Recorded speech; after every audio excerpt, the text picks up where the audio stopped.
berikut di Kompas TV.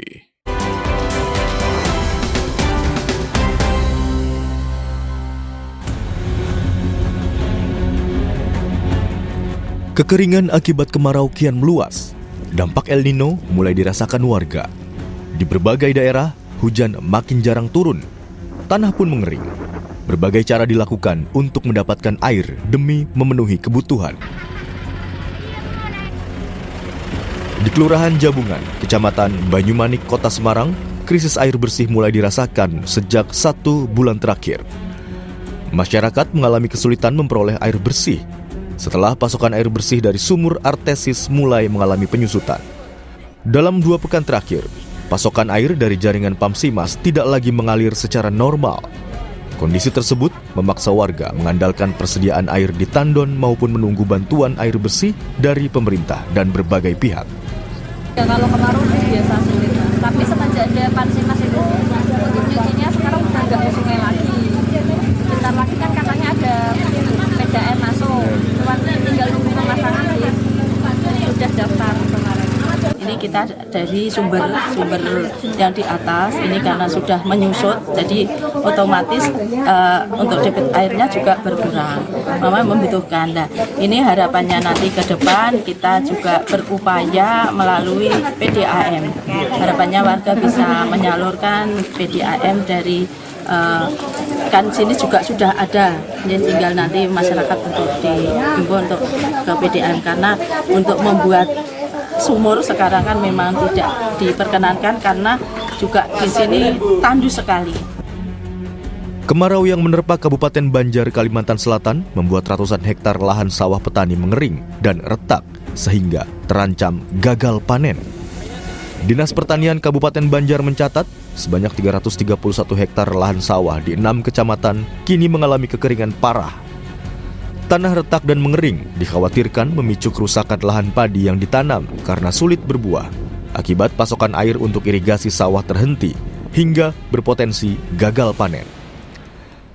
Ancaman lain yang tidak boleh diabaikan adalah meningkatnya risiko kebakaran hutan dan lahan. Lahan gambut yang semakin kering akan lebih mudah terbakar. Asap dapat menyebar ke berbagai daerah, mengganggu kesehatan, transportasi, hingga aktivitas ekonomi. Kepala BMKG, Teuku Faisal Fathani menjelaskan, musim kemarau pada bulan Agustus akan dialami hampir 50% kawasan Indonesia. Sementara, 25% wilayah lainnya akan terjadi pada September. Faisal menyebut, musim kemarau kali ini lebih kering dengan durasi lebih lama ketimbang kondisi normal. BMKG memprediksi fenomena El Nino akan bertahan paling tidak hingga awal kuartal pertama tahun 2027. Dengan peluang puncak intensitas mencapai kategori kuat. Untuk puncak musim kemarau tahun 2026 diprediksi umumnya terjadi pada bulan Agustus, ya, atau 48,84% luas daratan Indonesia, dan di bulan September atau 25,41% luas daratan Indonesia. Sebagian besar wilayah Indonesia diperkirakan mengalami musim kemarau yang lebih kering dari normal. Memasuki bulan Oktober hingga November 2026, curah hujan kategori tinggi mulai diperkirakan muncul di beberapa wilayah. Musim kemarau tahun ini bukan sekedar kemarau biasa. Badan Meteorologi, Klimatologi, dan Geofisika mengeluarkan peringatan dini, di mana fenomena El Nino kini telah mencapai kategori kuat dan diprediksi masih akan bertahan hingga awal tahun 2027. Ini bukan sekedar prediksi cuaca.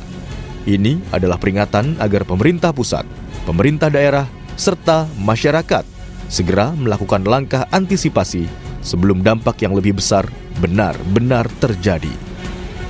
Tim Liputan, Kompas TV. Saudara, kekeringan akibat kemarau kian meluas dan dampak El Nino mulai dirasakan warga. Musim kemarau tahun ini bukan sekedar kemarau biasa. BMKG mengeluarkan peringatan dini di mana fenomena El Nino kini telah mencapai kategori kuat dan diprediksi masih akan bertahan hingga awal tahun 2027. Lalu bagaimana langkah penanganan yang harus dilakukan? Kita akan bahas bersama dengan pakar mitigasi bencana dari Fakultas Geografi UGM, Bapak Jati Mardiatno melalui sambungan daring dan juga ada Wakil Ketua Komisi 2 DPR RI dari fraksi Partai Gerindra, Bahtera Banong. Selamat pagi Bapak-Bapak, Assalamualaikum. Selamat pagi, Mbak Desi. Waalaikumsalam Pak Jati. warahmatullahi wabarakatuh. Ya, Pak. Ya, Pak Jati dan juga Pak Bahtera, dalam paket sebelumnya sudah dikatakan ini bukan kemarau biasa karena akan ada dampak El Nino dengan kategori yang sangat kuat. Bahkan BMKG memprediksi dampak El Nino ini bisa dirasakan sampai awal tahun 2027 mendatang. Saya ingin ke Pak Jati dulu. Pak Jati, dampak dari fenomena El Nino dengan kategori sangat kuat ini apa dampaknya kepada Indonesia yang bisa dirasakan oleh Indonesia? Terima kasih Mbak Adisti. Jadi dari kejadian El Nino kuat ini ya, ini dampak yang akan sangat dirasakan itu jelas ya, kekeringan yang berkepanjangan.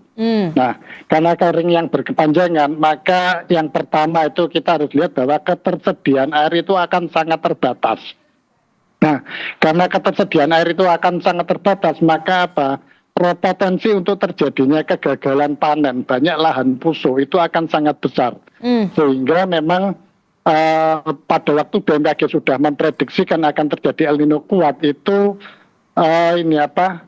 sumber-sumber air ya yang itu nanti dapat digunakan untuk itu pertanian itu harus segera dipenuhi. Jadi waduk-waduk yaitu harus segera disiagakan itu karena jumlah hujan itu akan sangat terbatas dan dalam kondisi-kondisi yang memang sangat diperlukan itu mungkin sekali ya itu hujan buatan itu harus dilakukan ya, tetapi itu tentu harus dengan pertimbangan yang matang untuk hujan buatan. Kemudian yang kedua itu kebutuhan air domestik ya, kebutuhan air domestik bagi masyarakat ya itu juga harus dipenuhi. Nah, sehingga untuk tempat-tempat yang memang kebutuhan air domestiknya itu sudah tidak bisa dipenuhi dari sumber air yang ada, itu harus segera mendapatkan pasokan air baku dari pemerintah daerah terutama di sini ya. Sehingga memang di mana kantong-kantong yang itu memang sangat rawan terhadap kekeringan ya, sangat rawan untuk defisit air itu harus segera dipetakan, kemudian di situ kemudian mulai dipasok ya kebutuhan air bagi masyarakat. Lalu yang ketiga itu berkaitan dengan potensi terjadinya kebakaran hutan dan lahan. Nah ini terutama di Provinsi Riau, ya di Sumatera Selatan, Jambi, kemudian juga di Kalimantan ya. Itu potensi kebakaran hutan dan lahan itu akan sangat besar jika kekeringan berkepanjangan. Dan juga ini kita harus berhati-hati juga terhadap potensi munculnya kabut asap karena kebakaran hutan dan lahan. Sehingga di sini ya harus segera dilakukan langkah-langkah untuk mencegah agar kejadian kebakaran hutan dan lahan itu tidak menjadi semakin besar. Jika dimungkinkan itu memang sebelum api itu muncul itu harus segera mulai dihilangkan ya, dipadamkan, jangan menunggu sampai membesar terlebih dahulu karena kalau sudah membesar itu nanti untuk proses pengendaliannya itu akan menjadi lebih sulit di situ ya. Oke. Itu Mbak Adisti ya. Oke, jadi kita sudah punya gambaran bagaimana dampak dari fenomena El Nino dengan kategori kuat sampai awal tahun 2027. Yang pertama karena masa kekeringan yang sangat parah, berpotensi untuk gagal panen. Kemudian yang kedua adalah krisis air bersih bagi wilayah-wilayah yang sangat rawan. Contohnya di wilayah Jawa ada Banyumanik, Semarang, kemudian ada di Gunung Kidul yang sudah dirasakan oleh warga mereka krisis air bersih. Kemudian yang terakhir adalah potensi kebakaran hutan dan juga lahan, biasanya berada di wilayah Sumatera dan juga Kalimantan yang juga akan berdampak pada kabut asap. Saya ingin tanyakan dulu ke Komisi 2 DPR RI, kalau melihat dampak dari El Nino yang luar biasa ini begitu ya bagi masyarakat Indonesia, Komisi 2 apakah sudah melakukan rapat internal juga untuk membahas hal ini dengan mitra Anda di beberapa kementerian? Pak Bahtera? Iya, tentu Mbak ya, kalau kita berdasarkan data BMKG bahwa memang kan status kekeringan ini di puncaknya Agustus September ya. Walaupun sebetulnya BMKG juga sudah memperingatkan dini di bulan Juli yang lalu bahwa kita harus waspadai terjadinya kekeringan ini, apalagi kan sebetulnya ini bisa memperpanjang karena disertai dengan El Nino, artinya kan itu juga yang membuat intensitas waktunya bisa lebih panjang. Maka dari itu tentu yang disampaikan tadi Pak Jati bahwa ada beberapa hal ya yang dibutuhkan, termasuk misalnya pasokan air bersih, terus kemudian kalau perlu misalnya ada rekayasa cuaca, karena ini kan lagi musim penanaman padi ya, itu juga harus diwaspadai karena ini pasti bisa berdampak terhadap ketersediaan pangan. Nah, maka dari itu nanti tentu kita akan berkoordinasi dengan Kementerian Dalam Negeri untuk terus mengingatkan para kepala daerah kita untuk bagaimana pasokan air bersih itu bisa tersedia dalam situasi seperti ini.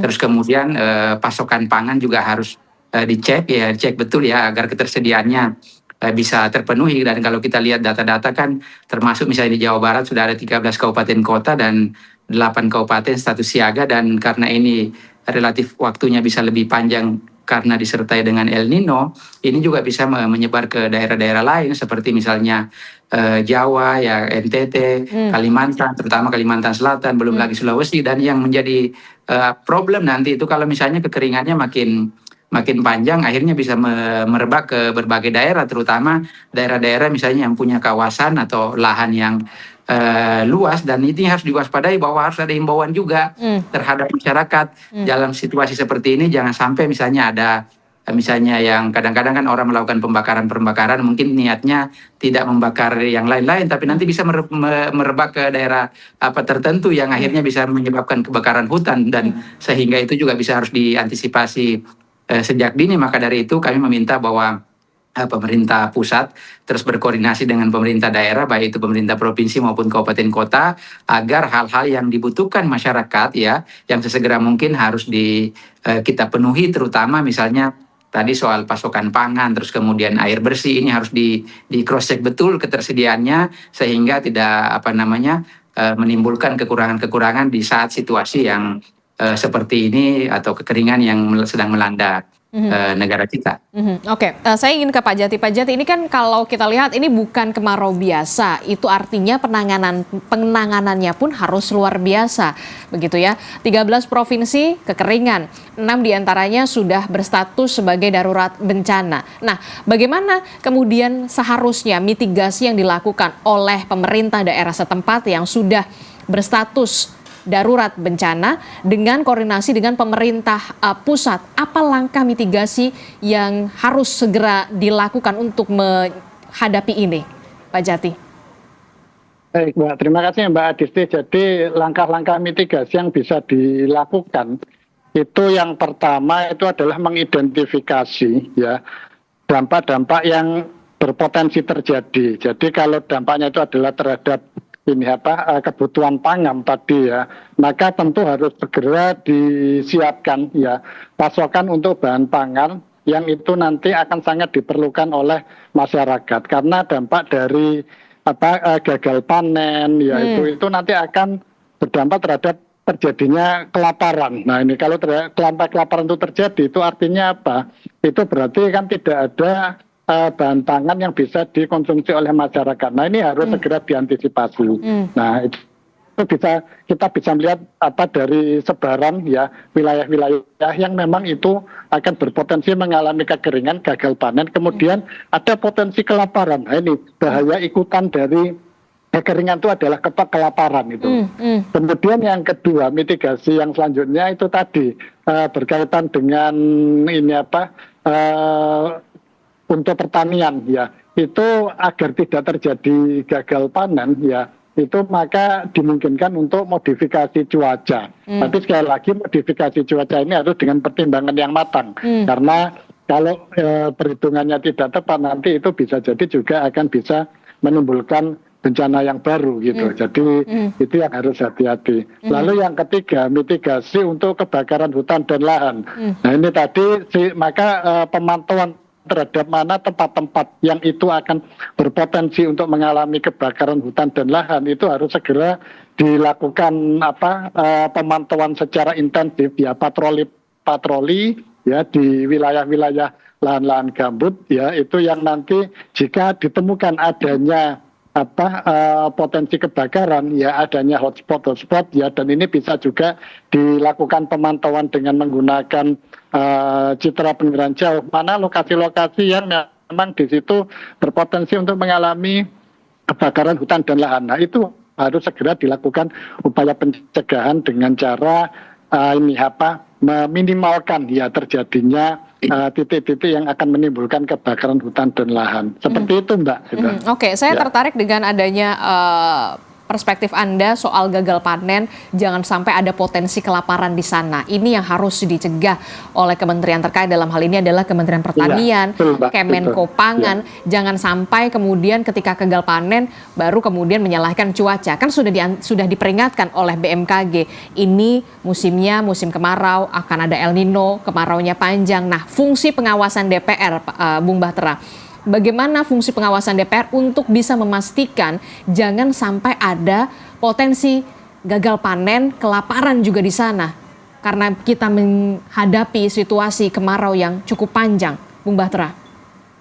Ya, saya pikir tentu ya kita berharap sih ya pemerintah, baik pemerintah pusat, begitupun pemerintah daerah di tingkat provinsi dan kabupaten kota segera berkoordinasi, karena ini kan penyampaian dari BMKG sudah ini ya disampaikan secara jelas, dan itu tidak boleh kita anggap enteng dan harus mawas diri. Dan saya pikir sekarang saatnya harus kita inventarisir ya daerah-daerah mana saja yang rawan, sangat rawan, dan sekarang kan yang kemudian berpotensi daerah mana saja, sehingga pada saat kejadian ini betul-betul terjadi dan kita bisa memastikan ketersediaan. Yang paling penting ada dua hal saya pikir, Mbak ya, soal ketersediaan air bersih dan ketersediaan pangan kita ini tidak boleh dianggap enteng, karena kita tahu sendiri bahwa musim kekeringan saat ini kan itu disertai dengan El Nino, dan inilah yang sebetulnya memperpanjang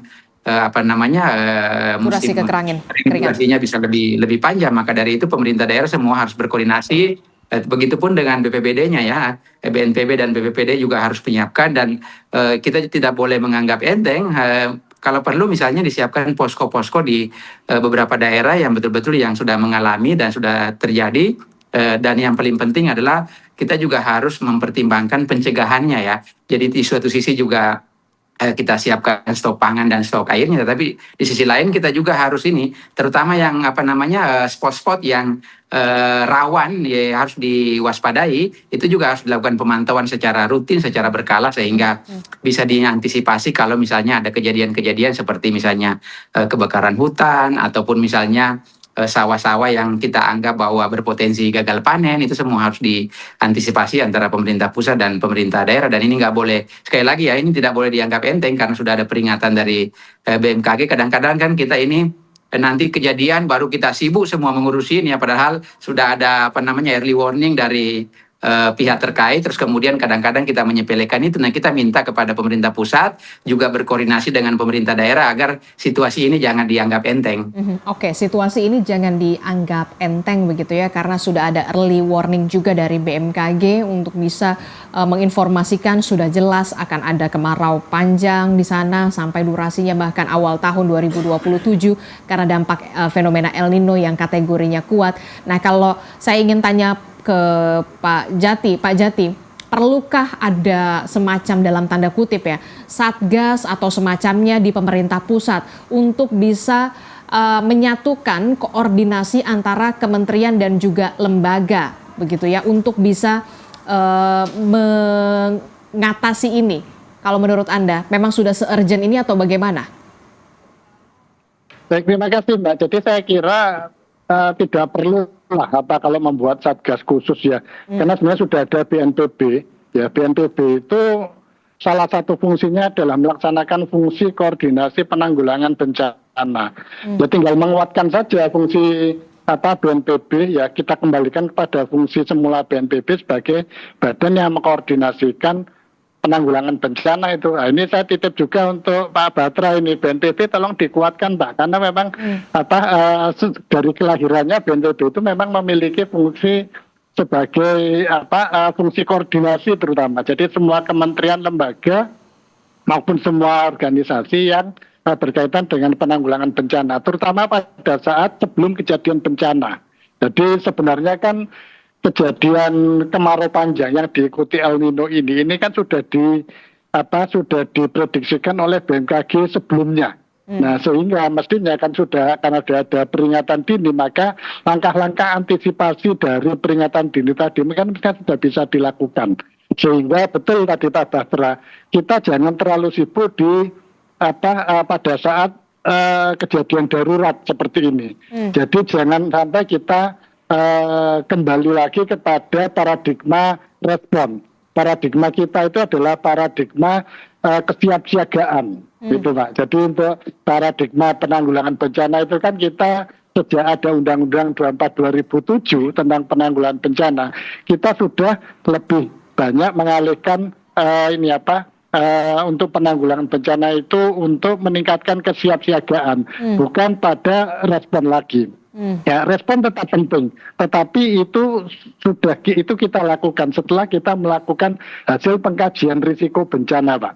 Nah, dan dokumen kajian risiko bencana itu saya yakin baik di tingkat nasional itu di dalam dokumen IRBI, ya, Indeks Risiko Bencana Indonesia, maupun di dokumen-dokumen kajian risiko bencana di tiap daerah itu pasti ada.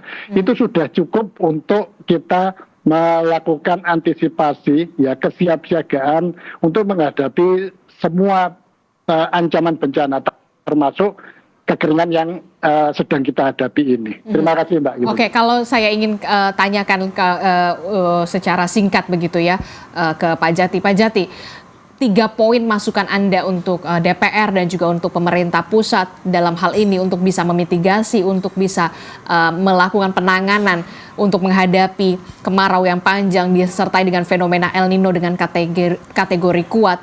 Apa 3 poin catatan Anda, termasuk juga soal anggaran? Baik, yang pertama